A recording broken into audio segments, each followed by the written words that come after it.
अस्सलाम वालेकुम।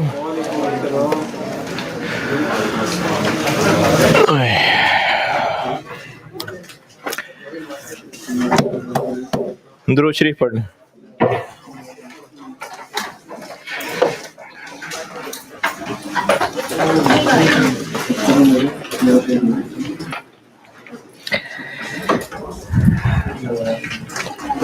Relevant cost की डिटेल में मैंने आपको ओवरहेड तक करा दिया था, तो वहां तक की प्रैक्टिस करते हैं और आसान सवाल से शुरू करके तो आस्ता आस्ता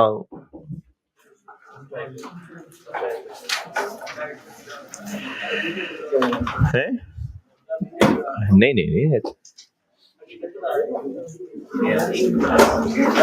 चले आसान तरीन सवाल से शुरू करते हैं। Autumn 2012, autumn 2012 question number 6। Autumn 2012 question number 6 नहीं 8, sorry 8, question number 8। Tai chi limited, जिनके पास पास्ट पेपर्स हैं ऑटम 2012 में क्वेश्चन नंबर 8 था, और जिनके पास पैक की बुक है उसमें ये क्लास वर्क में होगा, क्लास वर्क में।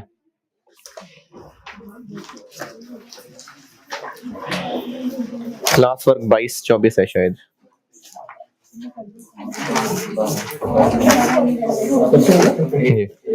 Page 447, class work 22। ये अटेम्प्ट लिख लेना इसके ऊपर। ये ऑटम 12 का क्वेश्चन 8 था।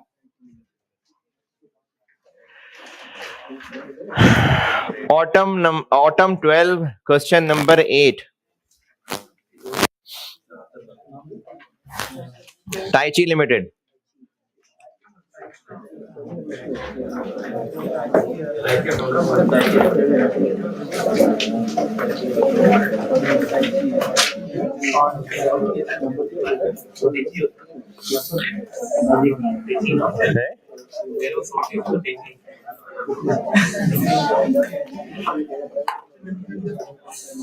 जो मर्जी नाम रख लें, बस सवाल पढ़ लें।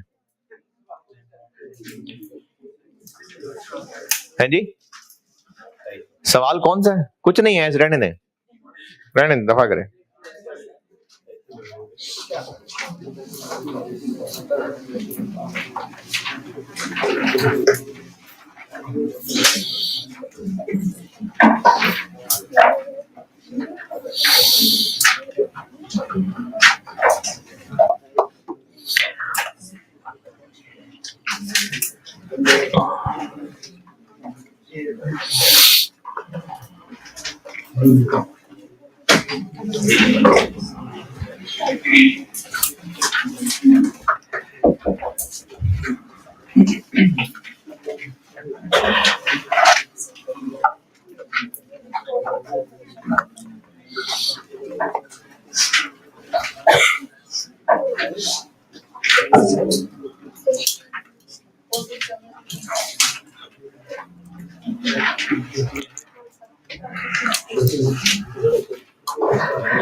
हाँ जी, पढ़ लिया।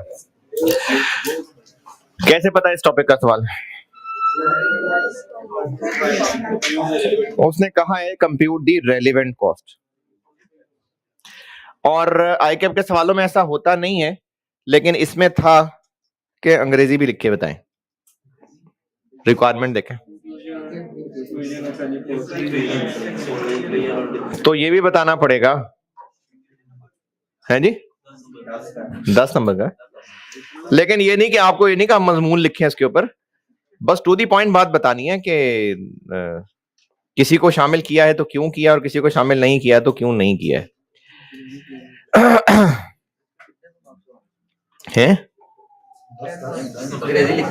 अंग्रेजी लिखने के कितने नंबर होंगे? 9 नंबर होंगे। अब मैक्सिमम आधे आधे होंगे। तो टोटल रेलिवेंट कॉस्ट यानी हमने हर एक की टोटल करके बतानी है, और ऑर्डर क्या मिला है? एक मोटर बना के देनी है, एक मोटर बना के देनी है, उसके लिए रेलिवेंट कॉस्ट पूछी है। और जिनको शामिल करना है उनकी तो कैलकुलेशन भी है, और जिनको शामिल नहीं करना उनकी अंग्रेजी भी बतानी पड़ेगी। और जिनको शामिल करना है उनकी अंग्रेजी ना बताएं, अंग्रेजी सबकी बतानी है, अंग्रेजी सबकी बतानी पड़ेगी। हाँ जी, सबसे पहला खर्चा। हाँ जी, नहीं, जज्बाती हरकत है ये। पहले पैराग्राफ में मैनेजर की सैलरी लिखी हुई है, तो फिर ये रेलिवेंट है या नहीं? क्यों नहीं? क्यों देनी? क्योंकि वो एनुअल सैलरी वाला है, तो सबको ये लगता है। चले फिर मैं सेंटेंस बदलता हूं।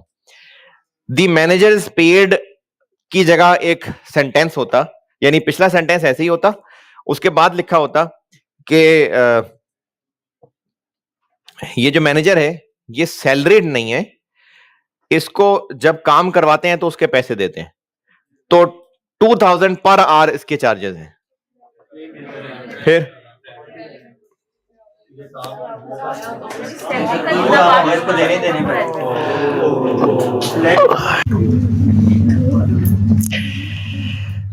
फिर से मॉल बनाना पड़ेगा। क्या कह रहा था मैं? ठहरे, मैं वहीं से शुरू करता हूं। अगर ये लिखा होता कि इस मैनेजर को सैलरी नहीं देते, इसको पर आवर पे करते हैं, जब भी इससे जो भी काम कराते हैं तब पर आवर पे करते हैं, तो अब ये पर आवर वाला रेलेवेंट होता या नहीं?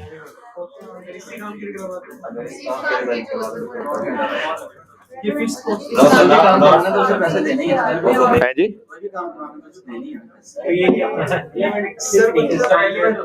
हाँ जी, हाँ, तो रेलिवेंट।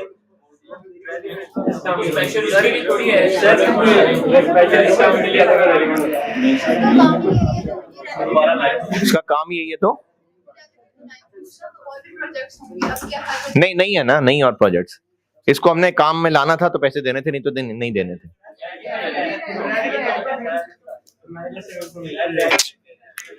इससे पिछला सेंटेंस पढ़ के बताएं।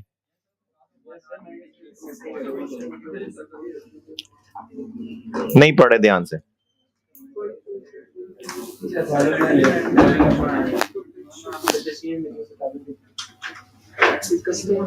हाँ जी, क्यों?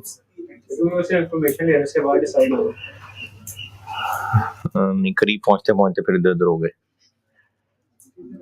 हाँ जी,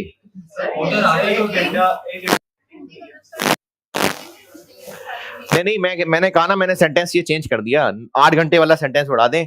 मैंने कह दिया कि इसको हम पैसे देते ही तब है जब इससे काम लेते हैं और 2000 पर आवर लेते हैं। अब हाँ, तो फिर है तो रेलेवेंट है कि नहीं है? तो हाँ, नहीं बता रहे यार, सब 3 दिन की मेहनत बर्बाद कर दी है। हाँ हाँ जी, कोई जवान नहीं, बर्बाद 3 दिन। क्यों नहीं है? हाँ, ये तो मीटिंग से पहले है सर, यानी कि ये इंक्रीमेंटल नहीं है। हाँ, वो एक्सेप्ट करें या ना करें, तो ये तो उसका टाइम तो लग गया। हाँ जी।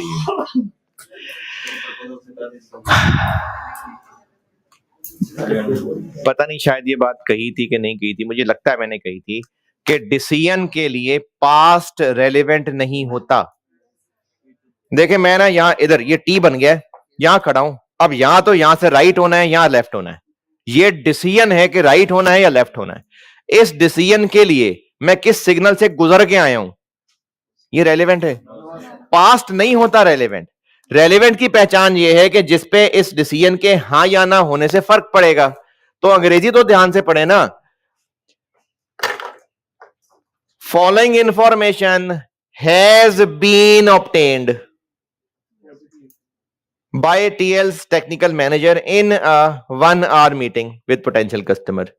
तो मीटिंग होनी है, अभी मीटिंग हो चुकी है। उस बात के पैसे देने, बेशक उसको पैसे हमने अलहदा ही देने होते, लेकिन किस बात के पैसे देने, किस बात के देने? वो जो मीटिंग हो चुकी हुई है। अब इस इंफॉर्मेशन की बेस पे हम इसको हां करें या ना करें, वो मीटिंग कर चुका जिसके पैसे देने हैं उसको, तो ये नहीं है रेलेवेंट। और इसके रेलेवेंट ना होने की 2 रीजंस हैं। एक तो यह कि जिस मीटिंग के पैसे हैं वो पास्ट है, और दूसरा ये है ही एनुअल सैलरी पे, तो इसको तो साल के देने ही देने हैं पैसे। तो इसलिए ये एनुअल सैलरी ना भी लिखा होता है, इसलिए मैं ये पॉइंट चेंज कर रहा था कि अगर एनुअल सैलरी ना लिखा होता, वैसे ही इसको पर आवर देने होते, फिर भी इररेलेवेंट होता, क्योंकि ये इंफॉर्मेशन ले चुका, मीटिंग हो चुकी, तो पास्ट नहीं है रेलेवेंट। पास्ट नहीं होता रेलेवेंट। तो इसलिए ये जो मैनेजर की सैलरी है, इसकी अंग्रेजी में लिखेंगे ये बात, और वो मैं नहीं लिख रहा, आप ही लिखेंगे।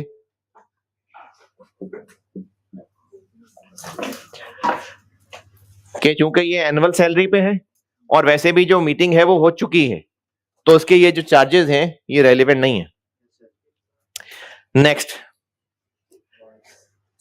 वायर सी। वायर सी के वायर विज? अच्छा, वो वायर डी है जो विज है। पॉइंट नंबर 1, मोटर के लिए 120 फुट वायर सी चाहिए, विच इज रेगुलरली यूज्ड।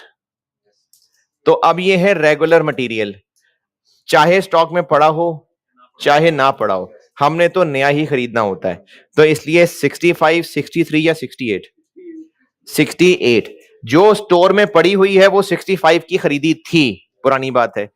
इसको 63 का बेच सकते हैं, लेकिन क्यों बेचें भी, हमारा रेगुलर यूज है। तो हम अब इसको मार्केट से दोबारा जब खरीद के लाएंगे 68 की मिलेगी, तो 68 रेलेवेंट है। कितने फुट चाहिए? 120 चाहिए, और 1 फुट 68 का है। 81। अच्छा, अंग्रेजी इसकी भी बतानी है, अंग्रेजी इसकी भी बतानी है, क्योंकि इन्होंने अंग्रेजी पूछी है, जिनको शामिल कर रहे हैं उनकी भी और जिनको नहीं कर रहे हैं उनकी भी। तो इसको क्यों शामिल कर रहे हैं? क्योंकि ये इंक्रीमेंटल है, ये हम इस प्रोजेक्ट के लिए खरीदेंगे, रेगुलर है इसलिए खरीदेंगे, तो जितने का खरीदेंगे वो रेलिवेंट है। पॉइंट नंबर 2,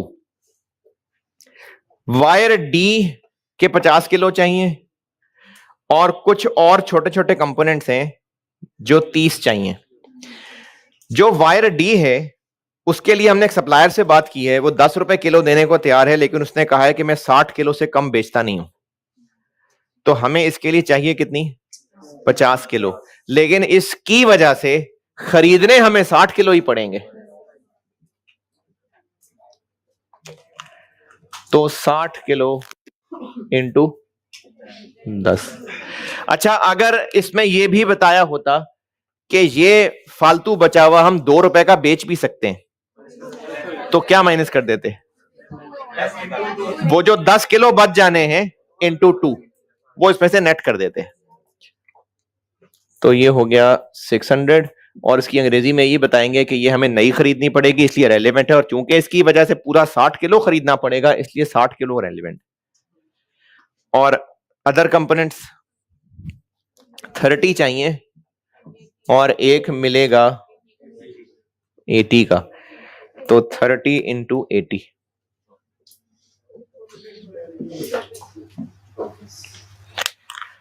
जी 2400। और इसका जवाब बन जाएगा कि हमें इसके लिए नए खरीदने पड़ेंगे, तो जितने के खरीदेंगे वो रेलिवेंट है। Point number 1, point number 2 done. Point 1, 2 की अंग्रेजी पढ़ के देख लीजिए बेटे, अगर कोई अंग्रेजी में कुछ एतराज परेशानी है तो पूछें।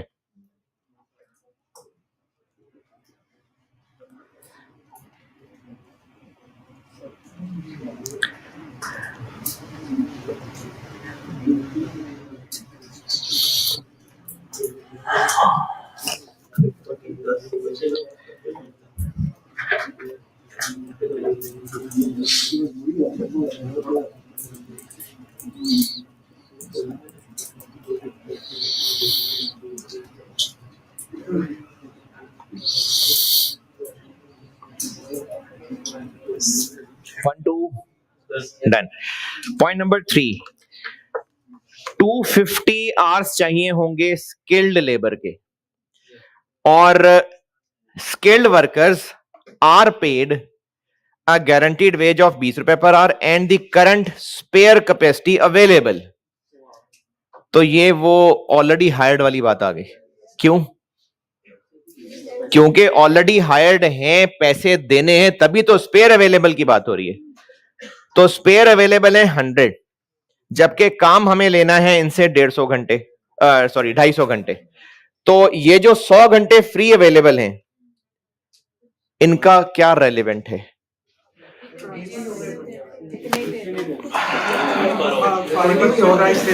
Guaranteed wage rate of 20। तो इनको फारिग बिठा के भी 20 देने ही थे, तो इन 100 अवेलेबल घंटों का तो हमें कुछ भी नहीं रेलिवेंट पड़ेगा।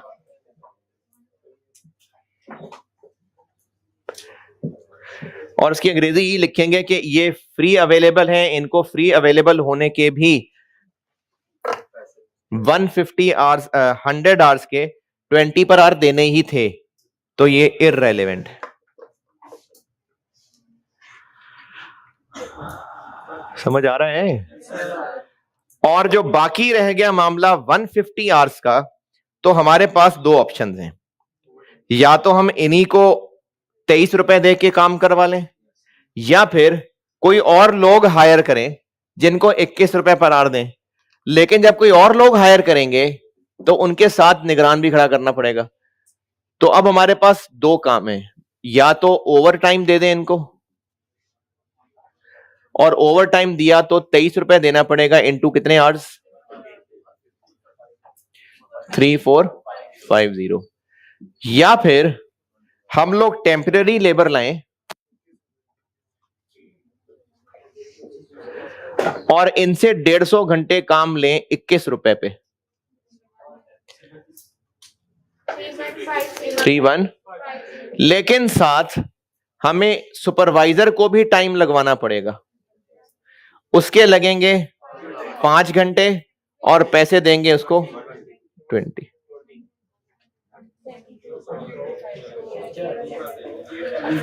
तो हमें इन 150 घंटों में इनसे काम करवाना ज्यादा बेहतर लग रहा है। तो जो टेम्पररी वर्कर्स हैं वो ज्यादा बेहतर है।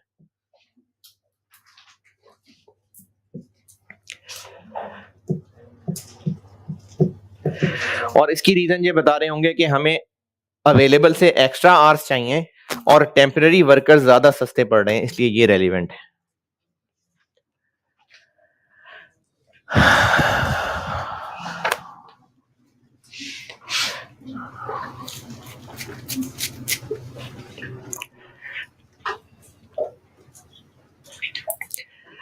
पॉइंट 3 खत्म हो गया बस। पॉइंट 3 खत्म। पॉइंट 3 की पहली लाइन में लिखा हुआ है कि मशीन के भी 30 घंटे चाहिए, और अब आगे फिर मशीन का जिक्र हो रहा है कि मशीन जो हमें इस काम के लिए चाहिए वो हमने पिछले साल किराए पे ली थी, जिसका महीने का किराया 5,000 दिया करते हैं। तो ये 5,000 क्यों इररेलेवेंट है? क्योंकि ये हम हर महीने देते ही देते हैं।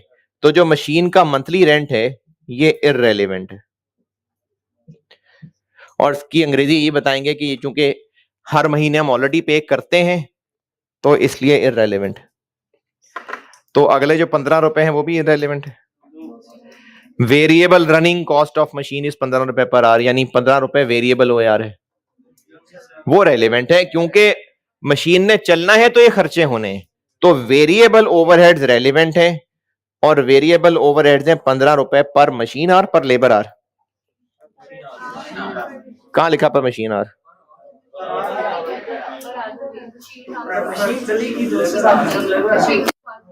लेबर आवर या मशीन आवर?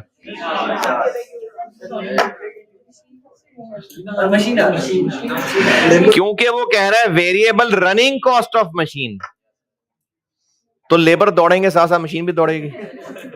मशीन की रनिंग कॉस्ट है तो मशीन के चलने से है, इसलिए मशीन के आवर्स जो कि 110 है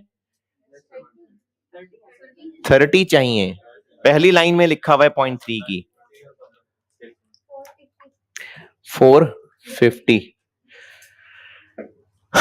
और इसकी अंग्रेजी ये है कि चूंकि ये वेरिएबल रनिंग कॉस्ट है तो मशीन ने चलना है तो इस खर्चे ने होना है, इसलिए ये रेलिवेंट है। और लास्ट फिक्स्ड OAR दिया हुआ है तो ये इररेलेवेंट है। और इसकी वजह दोबारा बता देता हूं, फिक्स्ड OAR कैलकुलेट होता है budgeted fixed overheads budgeted hours. तो हमने तो इनमें सिर्फ वो बिजनेस के बजटेड ओवरहेड रखे होंगे जो नॉर्मली हर साल होते हैं, इस स्पेशल ऑर्डर के तो नहीं रखे होंगे, तो उसमें ये खर्चे नहीं है, उसमें वो हैं जो ऑलरेडी होने ही होने। तो इसलिए फिक्स्ड OAR को हम इग्नोर करते हैं।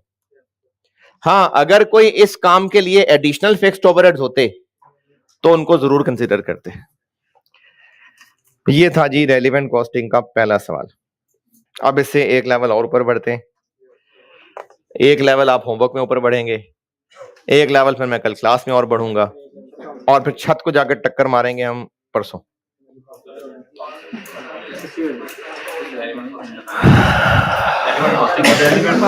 वो स्पेशल ऑर्डर खत्म, स्पेशल ऑर्डर खत्म होगा, उसके बाद फिर आगे चलेगी बात। अभी 4 टाइप्स और हैं।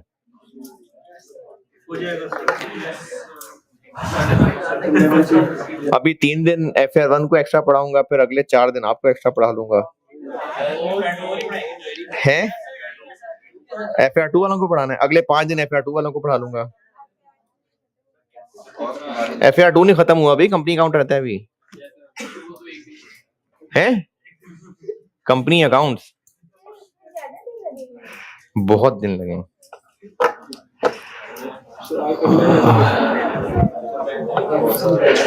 Question done. चलें अब आप खोल लें question spring 2016, question number 7,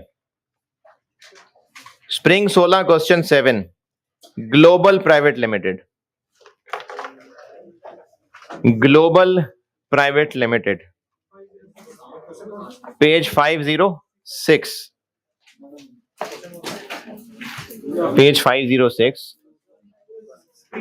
spring 16 question number 7, GPL।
हाँ जी, पढ़ लिया आपने।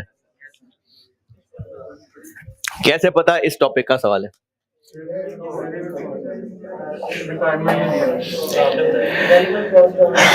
एक तो पहले पैराग्राफ से पता चल रहा है, फिर उसके अलावा ये जो डाटा है ना कि ये इतना किलो पहले पड़ा हुआ है, ये इतने का बिक सकता है, ये होता ही डाटा इस सवाल का है। ये डाटा से पहचाना जाता है सवाल।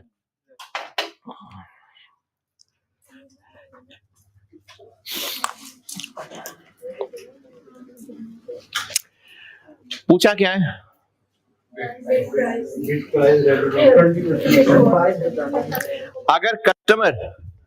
अगर कस्टमर को की प्रोडक्ट बनवाना हो और मुख्तलिफ सप्लायर उसको कोट करें, जैसे अगर गवर्नमेंट ने कोई ब्रिज बनवाना है और ब्रिज बनाने के लिए मुख्तलिफ कंपनीज अपना आप ऑफर करें, जी हम बना के देंगे, तो इसको बिड करना कहते हैं कि वो बिड कर रहे हैं। तो बिड डॉक्यूमेंट्स बना रहे थे एक ऑर्डर के लिए और उस पर प्राइस कैलकुलेट करके देनी है। अब वो प्राइस कैसे कैलकुलेट करनी है? रिक्वायरमेंट में लिखा हुआ है कि 20% ऑफ सेल प्राइस, ये उसमें प्रॉफिट शामिल करना है। और उसने मजीद आसान कर दिया ये कह के कि based on relevant costs only. ये ना भी कहता तो सवाल के डाटा से पता चल रहा है कि रेलिवेंट कॉस्ट का सवाल है, स्पेशल ऑर्डर का सवाल है। तो कर लेते हैं, सारी कॉस्ट कैलकुलेट कर लेते हैं। पहले पैराग्राफ में कोई नहीं, 0.1 में नहीं, 0.2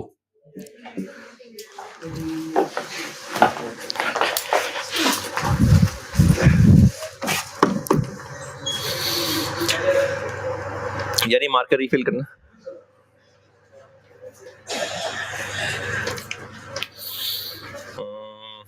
सारे ही कर दें।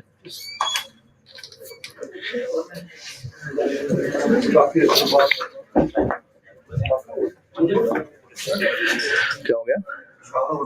Shower tag.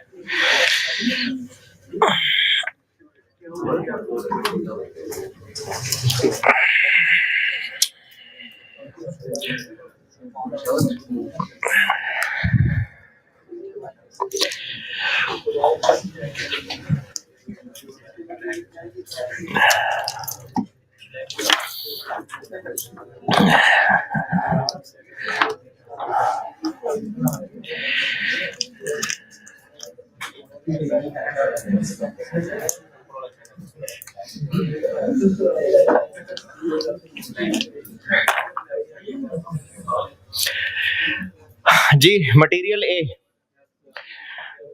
मटेरियल ए के कितने चाहिए? 5000। मटेरियल ए के बारे में लिखा हुआ है कि ये यूज्ड इन मैनी प्रोडक्ट्स है, तो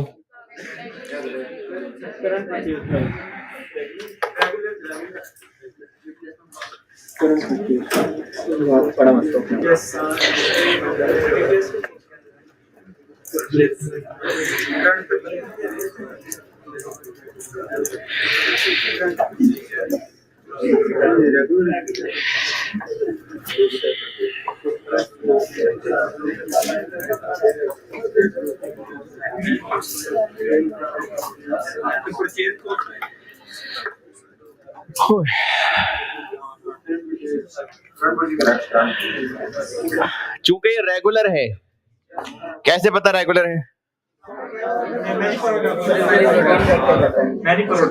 काफी प्रोडक्ट्स में यूज होता है, तो जब काफी प्रोडक्ट में यूज होता है तो रेगुलर हो गया। तो अब चाहे स्टॉक में हो चाहे ना हो, ये नया ही खरीदना पड़ेगा। तो 180, 200 या 100? 200।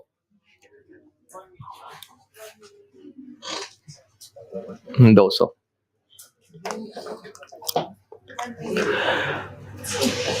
$1 million। Material B, material B,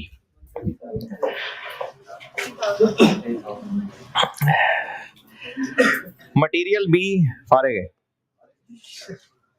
तो फिर क्या रेलेवेंट होगा? फारिग है।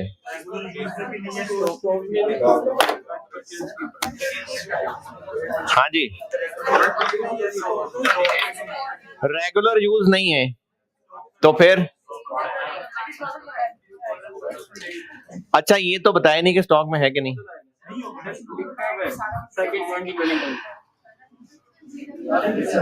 पॉइंट नंबर 2, पहली line, GPL has sufficient stock. तो ये सब कुछ है स्टॉक के अंदर, तो जब स्टॉक में पड़ा हुआ है और रेगुलर यूज नहीं है, तो जितने का बेचना था वही होगा। तो कितने किलो है? 3000 किलो इंटू 135 जी, 405000। मटेरियल सी, मटेरियल सी धरती पे बोझ है, और ये बहुत साल पहले खरीदा था और अभी तक हमारे पास पड़ा हुआ था, और अब ये इतना बोझ बन गया हुआ है कि अगर इसको जीटा में इस्तेमाल ना किया तो इसकी लाश ठिकाने लगानी पड़ती 10 रुपए दे के।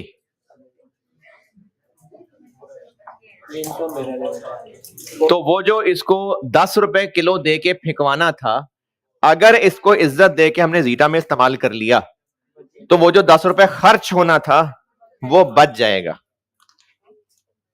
कितने किलो है? 2000 किलो इंटू 10 रुपए। यही वजह है कि आप देखें ऊपर टेबल में इसकी डिस्पोजल वैल्यू कोई नहीं दी हुई,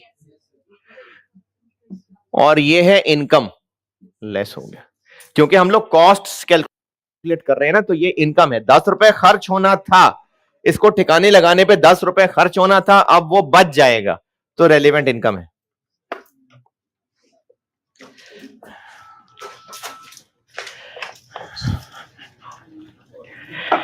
पॉइंट नंबर 2 की अंग्रेजी पढ़ लें अच्छी तरह सारे, किसी को भी कोई परेशानी एतराज है?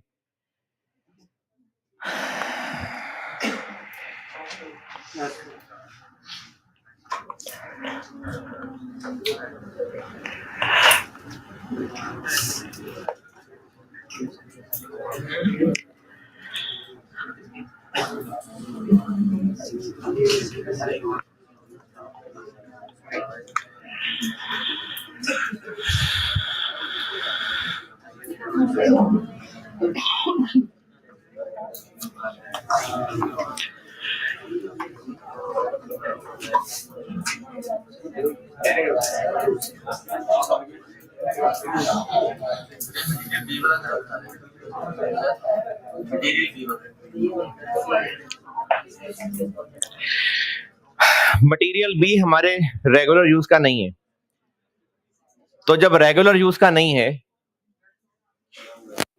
तो स्टॉक में पड़ा हुआ है, तो हमने इसका और क्या हल सोचा हुआ था? तो अब वो जो बेच सकते थे वो नहीं बेच सकेंगे, तो वो अपॉर्चुनिटी कॉस्ट नहीं बच नहीं जाएगी, अपॉर्चुनिटी कॉस्ट। तो वो है बी पूछ रहा है, बी।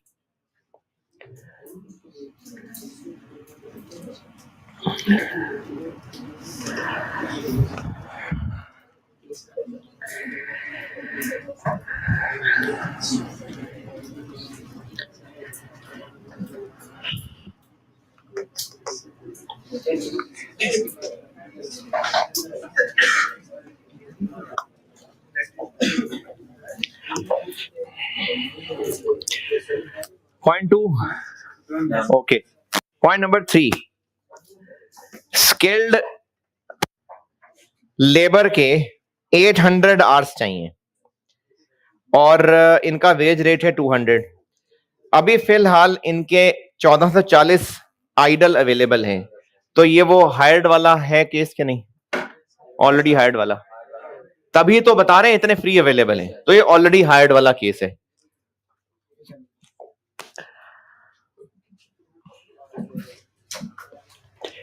तो 800 चाहिए और 1440 अवेलेबल है, तो कुछ भी रेलेवेंट नहीं है, हैं?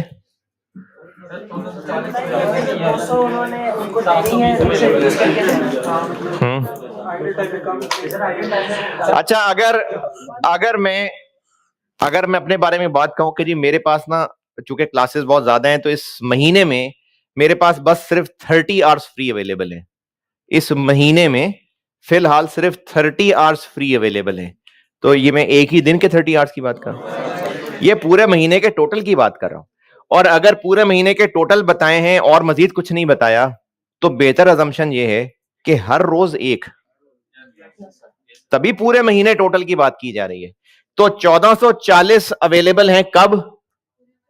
पूरे महीने में। और पॉइंट नंबर 1 में लिखा हुआ है कि इसमें 15 दिन लगेंगे, तो इसलिए 1440 नहीं अवेलेबल हैं, इनके आधे अवेलेबल हैं। तो रिक्वायर्ड है 800, लेकिन जो स्पेयर अवेलेबल हैं वो 1440 का आधा।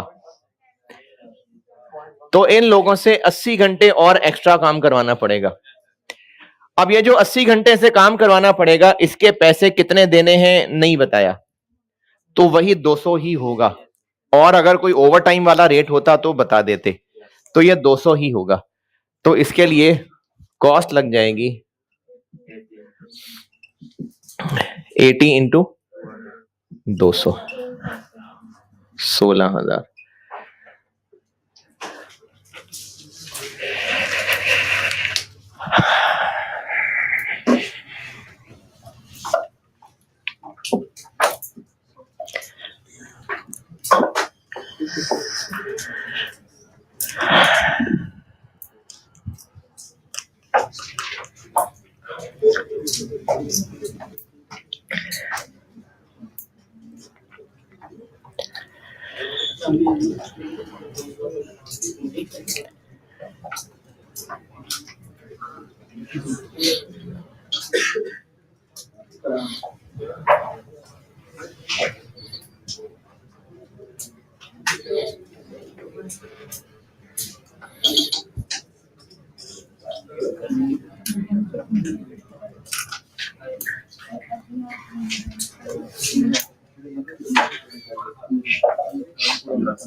क्योंकि और नहीं कोई रेट बताया।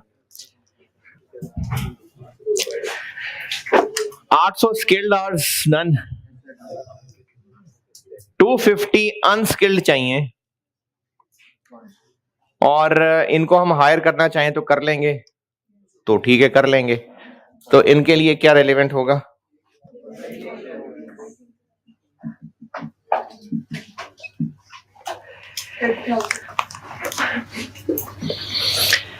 कितने आवर्स चाहिए? 250 और 120 का मिल जाएगा एक, 30,000। अभी तक कोई मुश्किल परेशानी? फिर तो आसान है ये, तो मैं सीधा ही बड़ा सवाल करा देता।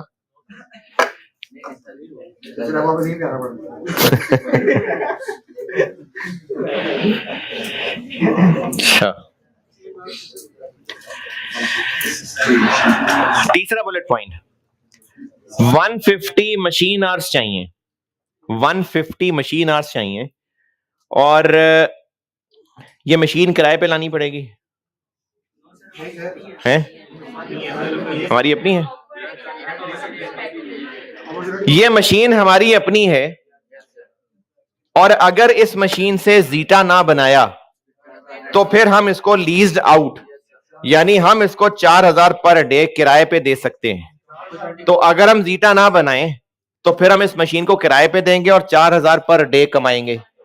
लेकिन जीटा बनाने से फिर क्या होगा कि 15 दिन का 4,000 आना था वो नहीं आ सकेगा, तो ये रेंट इनकम लॉस्ट हो जाएगी।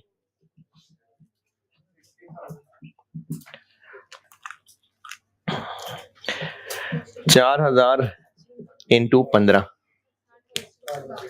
60,000।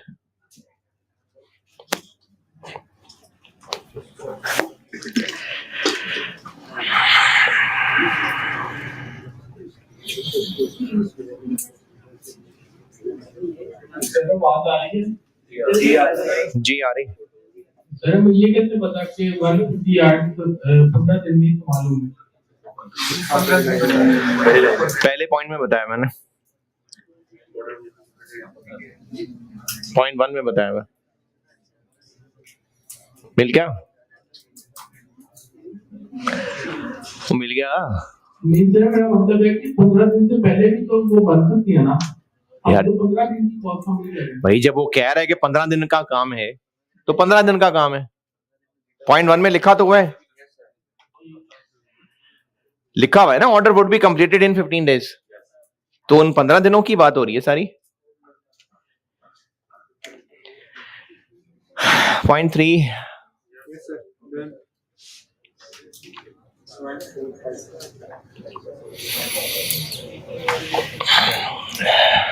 पॉइंट 3 में क्या है?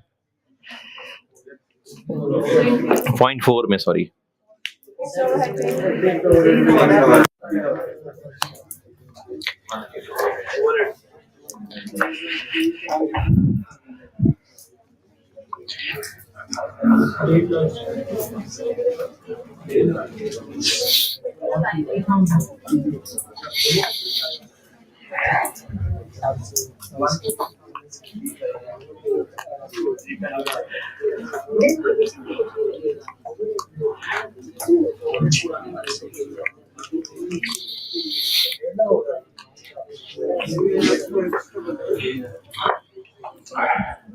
₹400 क्या है?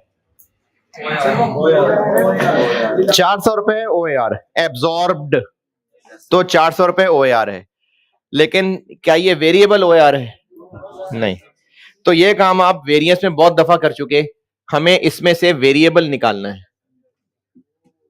टोटल OAR है 400, अगर इसमें से फिक्स्ड OAR माइनस कर दें तो बाकी वेरिएबल आ जाएगा। और फिक्स्ड OAR निकालने के लिए इससे अगले ही सेंटेंस में लिखा हुआ है 6 मिलियन बजटेड ओवरहेड्स हैं divided by normal capacity 50,000 hours. जिनको बजटेड का वर्ड नहीं मिल रहा तो वो ढूंढते रहे, नहीं मिलेगा उनको, एस्टिमेटेड लिखा हुआ है। कितना? 120, तो वेरिएबल OAR हो गया 280।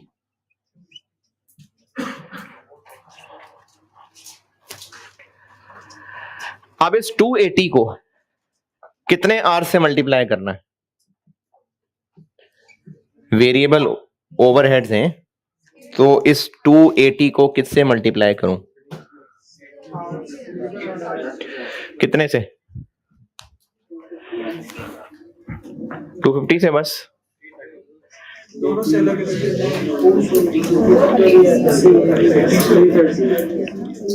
पर स्केल्ड एंड अनस्केल्ड, तो दोनों से ही।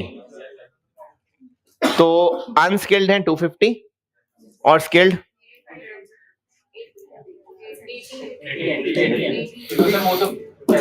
रिक्वायर्ड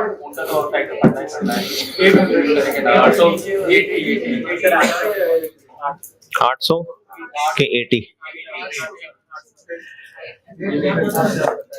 देखें, ये ना लेबर का मसला था कि उनको फारे बिठा के भी पैसे देने थे, इसलिए वो इररेलेवेंट रेलेवेंट बात हो रही थी। काम 80 घंटे नहीं होना, काम 800 घंटे होना है। तो मशीन को भी फारे बिठा के पैसे देने थे, मशीन ने तो 800 घंटे के हिसाब से चलना है।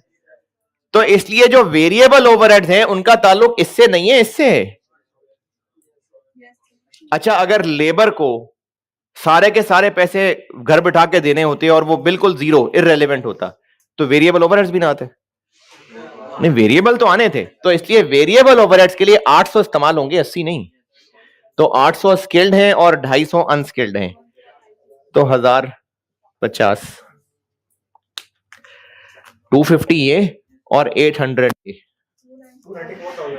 294,000।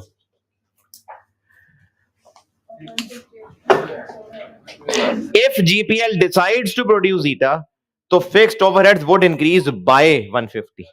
ये अब एडिशनल फिक्स्ड ओवरहेड्स हैं, ये होंगे रेलिवेंट। 150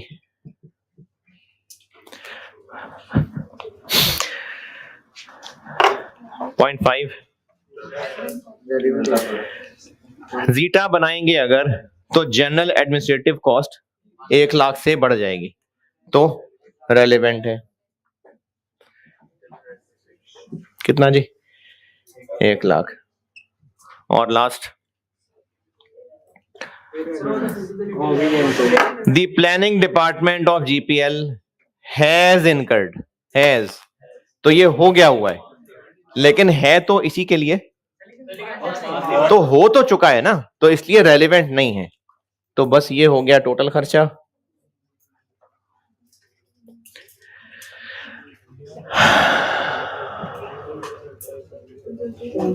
जी 2035000, लेकिन पूछी है कॉन्ट्रैक्ट प्राइस 20% मार्जिन के मार्कअप, 20% ऑफ सेल प्राइस है, तो मार्जिन है। तो अगर मार्जिन है तो 2035000 80% है। अगर 20% ऑफ सेल प्राइस है मतलब ये मार्जिन है, तो फिर ये 80% है, तो प्राइस बन जाएगी 2543750। ये हैं जी, कितने नंबर आगे मेरे? 12 नंबर।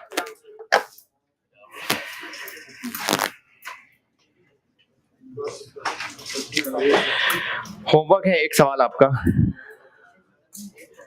एक सवाल होमवर्क है और उसका आईकेप का सॉल्यूशन भी बिल्कुल ठीक है, उसमें पर यूनिट के हिसाब से किया हुआ है कैलकुलेट, और मैंने उसको टोटल के हिसाब से किया हुआ है।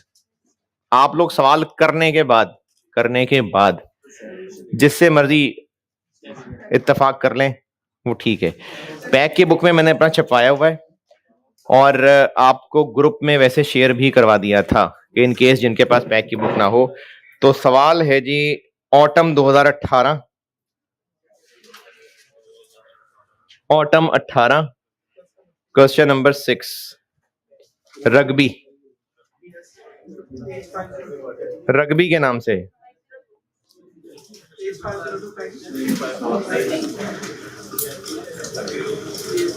पार्ट ए भी पार्ट बी दोनों, पार्ट ए पार्ट बी दोनों है जी, एक ही पार्ट है? नहीं भाई, दो नहीं है।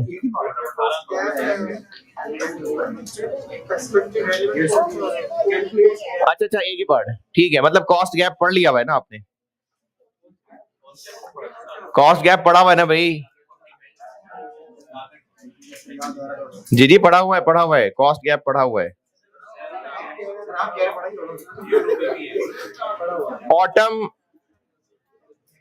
ऑटम 18 अटेम्प्ट का क्वेश्चन नंबर 6 है, रग्बी के नाम से। ये होमवर्क है आपका और इसका सॉल्यूशन मैंने खुद भी दे दिया है, ऑनलाइन वालों के लिए कोर्स में रख दिया है, और आप सवाल करने के बाद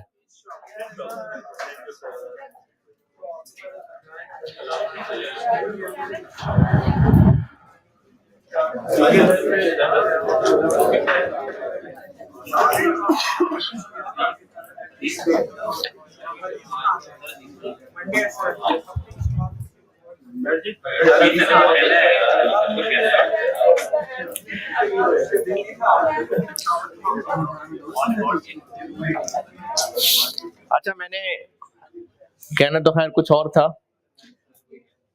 लेकिन अभी मैंने बहुत मुश्किल से क्लास कंप्लीट की है और रिंदर ना तबीयत अजीब सी हो रही है।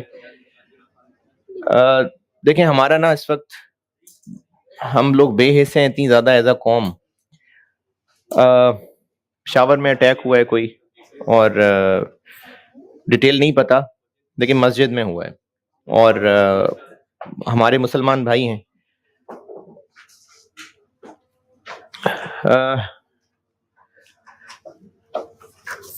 दो नसीहतें हैं, एक तो ये है कि हमारा खून है वो हमारे मुसलमान भाई हैं और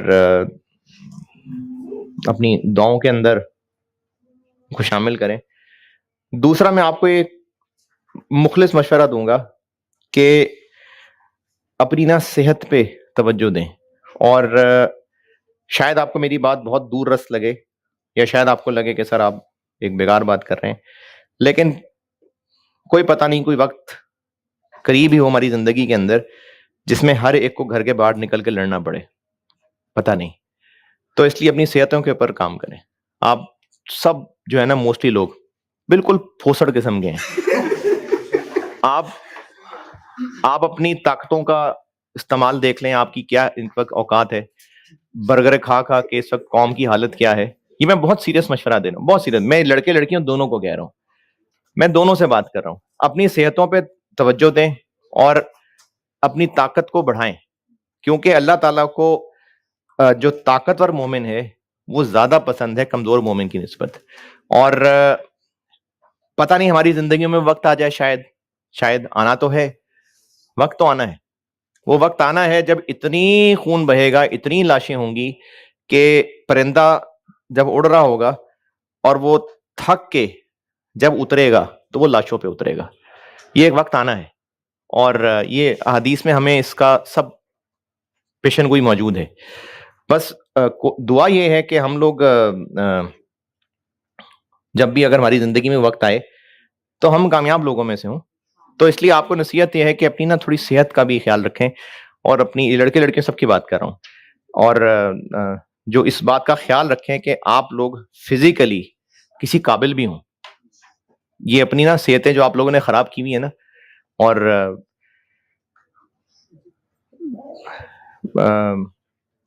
मतलब अपनी जिंदगी का मकसद, अपनी जिंदगी की कामयाबी इसको समझ लिया है कि कोई मिल जाएगा या कोई मिल जाएगी और बस जिंदगी की कहानी सक्सेसफुल हो जाएगी, और अगर नहीं मिल सकेगी तो मतलब अपने आप को खोखला कर करके और बस जिंदगी का मकसद नहीं रहा। तो ये इतना सा मकसद नहीं है जिंदगी का। तो इसलिए पता नहीं हमारी जिंदगी में वक्त आए या ना आए, लेकिन अपनी सेहतों के ऊपर तवज्जो दें। अल्लाह हाफिज।